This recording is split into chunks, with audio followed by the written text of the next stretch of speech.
We are now in a world that goes exactly the opposite. There is no go retail in e-commerce. If you don't go straight to e-commerce in some shape or form, the brand doesn't make it very far. A couple of brands that have done this, these are interesting examples of Soylent and Freshly.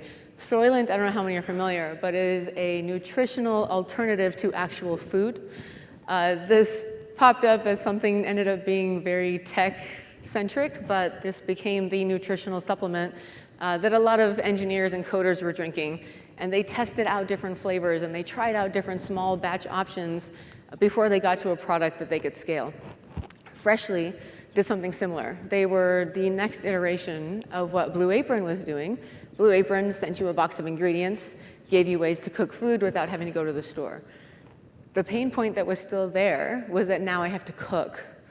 And I had a long day, and I get home, and there's a box of ingredients, and now I have to cook.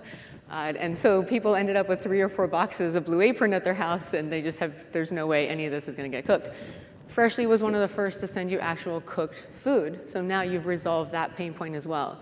But to make it work, they had to test out different variations of menu items and combinations with users in real time to figure out what was going to work for the model. That's just 2 examples. What's happening right now is this is happening every single day. There's a new direct-to-consumer brand emerging in the market. All of these brands launched in 2019. Not 5 years ago, not since 5 years ago, all 2019. And they're across every single category, and they're selling actual packed goods, right? It's not services, it's not content, it's not data, it's not music, it's actual product.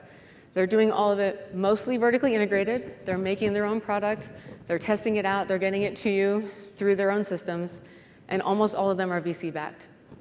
So their ability to understand a very acute need, use some information and data to understand how to deliver on that need, test that product with users, and then scale is what's becoming the new model for how any product is making it to market. The direct-to-consumer trend is massive. It's going to continue. This is going to change how all of us do business. The third one is traceability. This one is really interesting because we've gone from a world where businesses cared, and this was a supply chain issue, and we had to make sure that we were getting products from the right places with the right ingredients and the right components. This is now becoming top of mind for consumers. Thanks again to Naseem. Thank you.